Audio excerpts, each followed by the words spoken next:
খাদিজা রাদিয়াল্লাহু তাআলা আনহা নবী পাক সাল্লাল্লাহু আলাইহি ওয়াসাল্লামের জীবদ্দশায় বেশি বেশি কবরকে ভয় পাইতেন।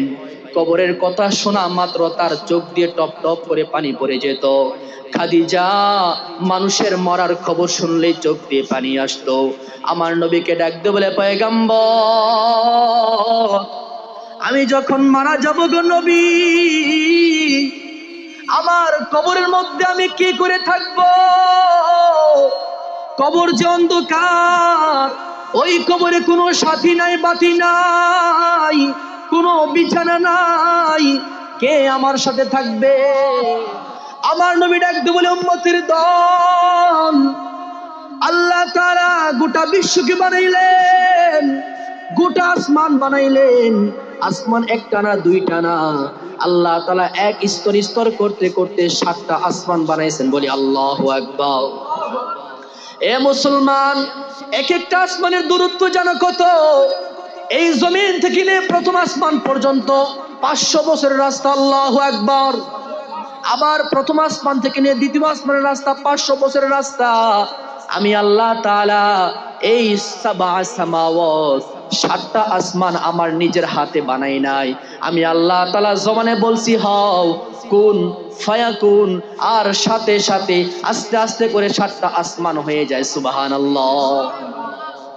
এ মুসলমান, এই যে তোমাদের জমিন, এই জমিনকে আল্লাহ তাআলা সমতল করেছেন। এই জমিনের মধ্যে বড় বড় পাহাড় বানাইলেন। পৃথিবীর মধ্যে কত বড় পাহাড়! সেই মাউন্ট এভারেস্ট 8 কিলোমিটার উঁচু পাহাড়। এগুলো দুনিয়ার কেউ বানায় নাই, কোনো কারিগর বানায় নাই। আল্লাহ ডাক দিয়ে বলে, বান্দা, এত বড় বড় পাহাড় আমি আল্লাহ নিজের হাতে বানাই নাই। এত বড় বড় পাহাড়, এত বড় বড় সাগর, যা তোমরা চোখে দেখো আর তোমরা যা চোখে দেখো না, সমস্ত সৃষ্টি জগৎকে আমি আল্লাহ তাআলা জবান দিয়ে বলেছি হও, সাথে সাথে হয়ে গেছে। আল্লাহু আকবার। এত কিছু, এত সৃষ্টি জীব, কিছু আল্লাহ তাআলা হাতে বানায় নাই, শুধু ওনার কুদরতি জবান দিয়ে বলেছে, আসমান তুমি হও, জমিন তুমি হও, পাহাড় তুমি হও, সাগর তুমি হও। অটোমেটিক কথায় কথায় সবকিছু হয়ে গেছে। বলি সুবহানাল্লাহ। কিন্তু মুসলমান আল্লাহর গোলাম, আমার মতো তোমার মতো 3.5 হাত বডির মানুষ কোন ফেরেশতারা বানাই নাই, কোন কারিগর বানায় নাই, আল্লাহ তাআলা জবান দিয়েও বানান নাই। আল্লাহ তাআলা আমার মতো আপনার মতো 3.5 হাত মাটির মানুষকে আল্লাহ তাআলা জবান দিয়ে বলেন নাই, হও, হয়ে যায় নাই। আল্লাহ তাআলা বড় আদর করিয়া বান্দা বানাইলাম। কাইফা তাকফুরুনা বিল্লাহি ওয়া কুনতুম আমওয়াতা। এ দুনিয়ার মুসলমান, তোমরা কি করে আমি আল্লাহর সাথে কুফরি করতে পারো? ও কুনতুম আমওয়াতা, অথচ তোমরা ছিলে মৃত। ফাআহইয়াকুম, অথবা আমি আল্লাহ তোমাদেরকে জীবন দান করলাম, অথবা আবার তোমাদেরকে জীবিত থেকে মৃত্যু দান করলাম। এ বান্দা, তুমি যখন আবার কবর জগতে যাইবা, কবর জগতে তোমাকে আবার জীবিত করা হবে। ওখান থেকে তোমাকে আবার পুনরুত্থান দিবস কিয়ামতের ময়দানে জীবিত করা হবে। আল্লাহ ডাক দিয়ে বলে, বান্দা, কাইফা তাকফুরুনা বিল্লাহ, কিভাবে আমি আল্লাহর সাথে কুফরি করতে পারো? কি করে আমি আল্লাহর সাথে নাফরমানি করতে পারো?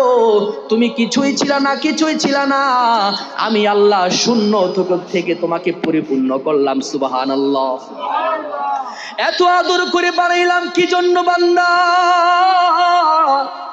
কেন বানাইছি? এমনি এমনি বানাই নাই।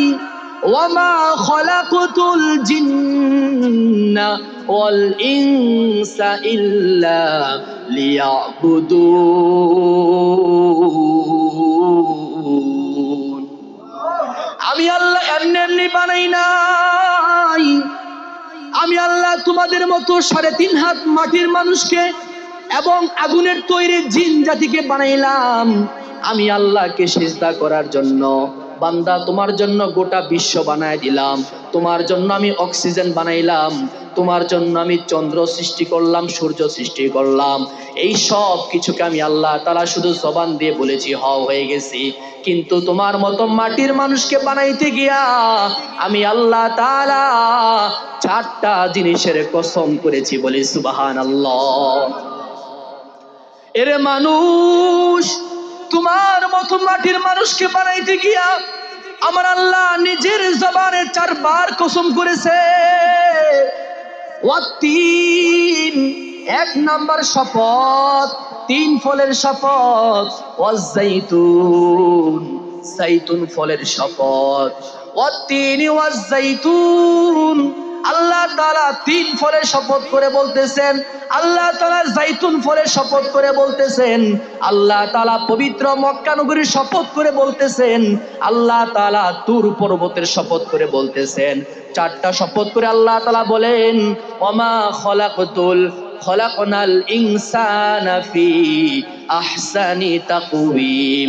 আমি আল্লাহ তাআলা এই 4 বার কসম করে আমি আল্লাহ বললাম, আমি সমস্ত সৃষ্টি জীবের মধ্যে সবচেয়ে উত্তম আকৃতি, সবচেয়ে উত্তম সুরত দিয়া আমি কেবল একমাত্র মানুষকে বানাইছি, বলে সুবহানাল্লাহ। তাহলে পৃথিবীর কোন জিনিসকে আল্লাহ তাআলা বানানোর ক্ষেত্রে এত বারবার কসম করেন নাই, কিন্তু আমাকে আপনাদেরকে বানানোর ক্ষেত্রে আল্লাহ কয়বার কসম করছে? 4 বার কসম করেছেন। 3 ফলের শপথ, জাইতুন ফলের শপথ, তুর পাহাড়ের শপথ, পবিত্র মক্কা ভূমির শপথ। এই 4টা শপথ করে বলতেছেন, ওয়ালাকাদ খলাকনাল ইনসানা ফি আহসানি তাকওয়িম। আমি আল্লাহ তাআলা এই 4টা জিনিসের শপথ করে বললাম, আমি তোমাদের মতো মানুষকে সবচেয়ে উত্তম সুরত দিয়া, সবচেয়ে উত্তম আকৃতির চেহারা দিয়া আমি তোমাদেরকে বানাইলাম। আমি আল্লাহ তোমাদেরকে বানাইয়া আমার জন্য বানাইছি, আর গোটা বিশ্ব বান্দা তোমার জন্য বানাইছি, বলি আল্লাহু আকবার। আমার বন্ধুগণ, আল্লাহ রাব্বুল আলামিন পরবর্তী আয়াতের মধ্যে ইরশাদ করে বলেন, ইয়া আইয়ুহাল্লাযীনা আমানু, হে ঈমানদার বান্দাগণ, আমিনু কামা আমানান নাস। তোমরা ঈমান কেমন আনবা জানোনি? তোমাদের পূর্ববর্তী যারা যেমন ছিল সাহাবায়ে কেরাম, পূর্ববর্তী ওলামায়ে কেরাম, নবীয়ে কেরাম যেমন ছিল, তাদের মতো তোমরা তোমাদের ঈমান আনবা। আল্লাহ তাআলা কি বলেছেন? ঈমান কেমন আনতে হবে? ঈমান আনতে হবে আমানান নাস। আর আমানান নাস দ্বারা উদ্দেশ্য হচ্ছে আমাদের পূর্ববর্তী যত সাহাবায়ে কেরাম ছিলেন ওনাদের মতো ঈমান আনতে হবে, বলে সুবহানাল্লাহ। সম্মানিত হাজরিন, নবী করিম সাল্লাল্লাহু আলাইহি ওয়াসাল্লাম হাদিস শরীফে ইরশাদ করেন, খৈরুকুম খৈরুকুম লি আহলিহি ওয়া আনা খৈরু লি আহলি। প্রত্যেকটা পুরুষ তোমরা তোমাদের পরিবারের কাছে উত্তম, আর আমি নবী, ওয়া আনা খৈরু লি আহলি, আর আমি নবী, আমি আমার পরিবারের মধ্যে উত্তম, বলি সুবহানাল্লাহ। পরিবারের মধ্যে উত্তম যদি আপনি হতে পারেন, তাহলে আপনার পরিবার সবাই আপনাকে মানবে, আপনার পরিবার হবে আদর্শবান পরিবার, ঠিক কিনা আমার মুসলমান? আর যদি নিজে ঠিক না থাকি, আমার পরিবার আদর্শবান হতে পারবে না। নবী বলতেছেন, তোমাদের যে স্ত্রী আছে, তোমাদের যে বোন আছে, তোমাদের যে মা আছে, তাদের সাথে তোমরা কেউ কটু ভাষায় কথা বলবা না, তাদের উপর তোমরা কেউ জুলুম করবা না। নবী পাক সাল্লাল্লাহু আলাইহি ওয়াসাল্লাম সর্বপ্রথম ওনার 25 বছর বয়সে 40 বছরের রমণী, আরব রমণী, যিনি গোটা বিশ্বের আরবের মধ্যে তৎকালীন সময় সবচেয়ে বেশি কোটিপতি টাকাওয়ালা ছিলেন, বলি সুবহানাল্লাহ, খাদিজা রাদিয়াল্লাহু তাআলা আনহাকে নবীজি বিয়ে করলেন। বিয়ে করার পর নবী করিম সাল্লাল্লাহু আলাইহি ওয়াসাল্লামের কাছে মহিলাদের মধ্যে সবার আগে আগে উনি নিজে ইসলাম ধর্ম গ্রহণ করলেন, বলি সুবহানাল্লাহ।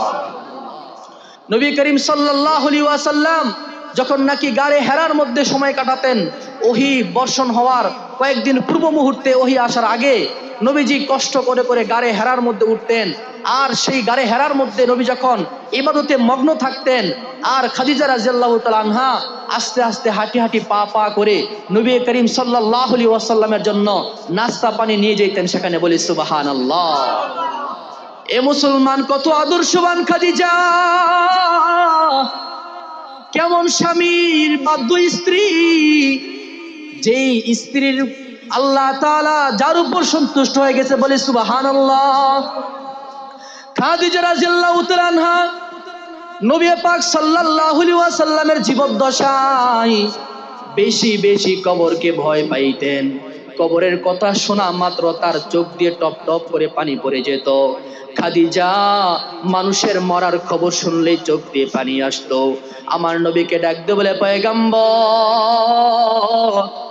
আমি যখন মারা যাব গো নবী, আমার কবরের মধ্যে আমি কি করে থাকবো? কবর যে অন্ধকার, ওই কবরে কোনো সাথী নাই, বাতি নাই, কোনো বিছানা নাই, কে আমার সাথে থাকবে? ও নবী, আমাকে বলে দেন আমার কবরটা আমি কিভাবে সুন্দর করতে পারি। পয়গম্বর একদম বলে, খাদিজা, তুমি মহিলাদের মধ্যে সবার আগে আগে ইসলাম ধর্ম গ্রহণ করেছ, তোমার ভয়ে পাওয়ার কোনো কারণ নাই। তুমি সরকারের দু আলমের স্ত্রী, আল্লাহ তোমাকে মাফ করে দেবে। সুবহানাল্লাহ। খাদিজা একদম বলে, ইয়া রাসূলুল্লাহ, তারপরে আমার ভয় হয়। কেন গো খাদিজা, তোমার কেন ভয় হয়? খাদিজা একদম বলে, ইয়া রাসূলুল্লাহ, কবরের মধ্যে যদি 3 প্রশ্নের উত্তর আমি না দিতে পারি, তাহলে আল্লাহর আযাব থেকে আপনিও তো বাঁচাইতে পারবেন না। ও নবী আমার, তাই আমি বড় কান্না করি। খাদিজা বড় আশা করে নবীকে বলতেছে, ও পয়গম্বর স্বামী আমার, আমি যখন দুনিয়া থেকে চিরতরে বিদায় নেব, নবী গো, আপনার কাছে একটা ওসিয়ত করে যাই। সে ওসিয়তটা হচ্ছে, আপনার পরনের জুব্বা আমার কাফন পরায় দিবেন। বলে সুবহানাল্লাহ। আর জোরে বলে সুবহানাল্লাহ। এ মুসলমান, নবীর স্ত্রী হয়ে তো কবরকে ভয় পায়। আমি তুমি কিছুই না, কিছুই না ওনাদের কাছে। ওনারা যদি কবরের ভয়ে এত কান্না করতে পারে, আমাদের সারা দিন কান্না করা উচিত, ঠিক কিনা বলো? সারা দিন কান্না করা উচিত। নবীর স্ত্রী হয়ে যদি এমন কবরকে ভয় পায়, তাহলে আমি আর তুমি কে যে আমরা কবরের ভয় পাবো না? আমরা কেন দুনিয়ার মধ্যে মাতলামি করে, দুনিয়ার মধ্যে মাস্তানি করে চলবো? না মুসলমান, মুসলমানদের কাজ এমন হতে পারে না, ঠিক কিনা বলো মুসলমান? আমার বন্ধুগণ, খাদিজা নবীকে বললেন, পয়গম্বর, আমার মৃত্যুর পর আপনার পরনের জুব্বা দিয়ে আমাকে কাফন পরাইবেন। খাদিজার কথা শুনে নবীজি মুস্কি হাসতেছে। ঠিক আছে খাদিজা, তোমার মৃত্যুর পর বাজার থেকে কাফনের কাপড় কিনে আনবো না, আমার পরনের জুব্বা দিয়ে তোমাকে কাফনের কাপড় বানায় দেব। সুবহানাল্লাহ। খাদিজার মৃত্যু ঘটে যায়। নবী আমার খাদিজাকে মহিলাদের মাধ্যমে গোসল দেওয়াইয়া নিজের পরনের জুব্বা খুলিয়া খাদিজার গায়ের মধ্যে কাফনের কাপড় পেঁচাইয়া কবরে নামায় দেয়। কবর দিয়ে শেষমেশ যখন নাকি বাড়ি চলে যাবে, সাহাবাই কেরাম আস্তে আস্তে যার যার বাড়ি চলে যায়। ওমর ওসমান নবীজির পাশে দাঁড়ানো, ইয়া রাসূলুল্লাহ চলেন বাসায় চলেন, বাড়ি যাই। নবী আমার কান্না করে বলেন, না তোমরা যাও, তোমরা যাও। আমার খাদিজা কবরকে বড় ভয় পাইতো, আমার খাদিজাকে একা রেখে আমি যাইতে পারবো না। সুবহানাল্লাহ। এ উসমান আলী, তোমরা যাও, যার যার বাড়ি চলে যাও। আল্লাহর পক্ষ থেকে খবর না আসা পর্যন্ত আমি খাদিজার কবর থেকে নড়বো না। নবী আমার কবরের পাশে বসে বসে কান্না করে, আল্লাহ, তোমার এই বান্দি কবরকে বড় ভয় পাইতো, তোমার হাবিবকে বলেছে যেন তার পরনের কাপড় দিয়ে তাকে কাফনের কাপড় বানায় দেই। ওগো আল্লাহ, তোমার বান্দির ব্যাপারে তুমি জান্নাত ফয়সালা না করা পর্যন্ত আমি কবরের পাশ থেকে এক বিন্দু নড়বো না। সুবহানাল্লাহ। আল্লাহ রাব্বুল আলামিন জিবরাইলকে পাঠাই দে, যাও জিবরাইল, আমার হাবিবকে গিয়ে বলো খাদিজার ব্যাপারে যেন কোনো টেনশন না করে। আমি আল্লাহ তাআলা সুসংবাদ দিচ্ছি, খাদিজার কবরটা এই মুহূর্তে জান্নাতের বাগান হয়ে গেল। সুবহানাল্লাহ। এ মুসলমান আল্লাহর গোলাম, আমার যুবক ভাইয়েরা, বৃদ্ধ বাবাজিরা, এই দুনিয়ায় কয়দিন বাঁচবারে বাবা? দৈনিক খবর আসে যুবক পৃথিবীতে নাই, দৈনিক খবর আসে কোন মুরব্বী দুনিয়ায় নাই। একটা সময় তোমার আমার মৃত্যুর সংবাদ আসবে। আমাদের শেষ সময়টা যেন ভালো হয়। মুসলমান, আল্লাহর হাবিব ডাক দিয়ে বলে, কামা তাইশুনা তামুতুন, যারা যেমন জীবন যাপন করবে তাদের মৃত্যুও তেমন হবে। তোমার আমার জীবন যদি কাটে নামাজ রোজায়, তোমার আমার জীবন যদি কাটে দাড়িওয়ালা জিন্দেগি, তোমার আমার জীবন যদি কাটে নবী আদর্শে, আল্লাহর কসম করে বলি, নবীর ওয়াদা সত্য। নবী বলেন, যে বান্দা যেমন জীবন যাপন করবে তার মৃত্যুও তেমন হবে, তার হাসর তেমন হবে। কারো যদি মৃত্যু খারাপ হয় তার কবর খারাপ হবে, কারো যদি মৃত্যু ভালো হয় তার কবর ভালো হবে। সুবহানাল্লাহ। এ মুসলমান, কয়দিন আর বাঁচবা? সারাক্ষণ তোমার আমার পিছনে আজরাইল ঘুর ঘুর করে ঘুরতে থাকে। আল্লাহর হুকুমটা পাওয়া মাত্র আমাদেরকে নিয়ে যাবে।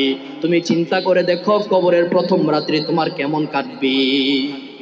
চিন্তা করে দেখো, কবরের প্রথম রাত্রি তোমার কেমন কাটবে? তুমি মুনকার নাকিরের সওয়ালের জবাব দিতে পারবা কিনা? এই জন্য আসো আমার ভাইয়েরা, আল্লাহ তাআলার কাছে তওবা করিয়া, দিলটাকে পরিশুদ্ধ করিয়া আল্লাহর কাছে একজন খাঁটি ওলি হয়ে, খাঁটি মুমিন হয়ে যেন মরতে পারি। আল্লাহ সবাইকে তৌফিক দান করে বলি আমিন। পারবো তো ইনশাআল্লাহ? যেমন জীবন যাপন হবে তেমন মৃত্যু হবে। যদি জীবন যাপন খারাপ হয় আমার মৃত্যুও খারাপ হবে। মুসলমান, আজকে চতুর্দিকে মানুষ দুনিয়া দুনিয়া নিয়ে ব্যস্ত, অথচ আমাদের দরকার ছিল কবর নিয়ে ব্যস্ত, নামাজ নিয়ে ব্যস্ত। কিন্তু না, আমরা ব্যবসার দোহাই দিয়ে, আমরা আমাদের কাজের দোহাই দিয়ে নামাজ মিস করতেছি, আল্লাহকে ভুলে যাচ্ছি। একটু চিন্তা করে দেখেন সে আল্লাহর কাছে কি জবাব দিবেন সেই দিন। এজন্য আসুন সকল ভেদাভেদ ভুলে আমাদের দেশটাকে আমরা রাষ্ট্রীয়ভাবে ইসলাম পর্যায়ে নিয়ে যাই।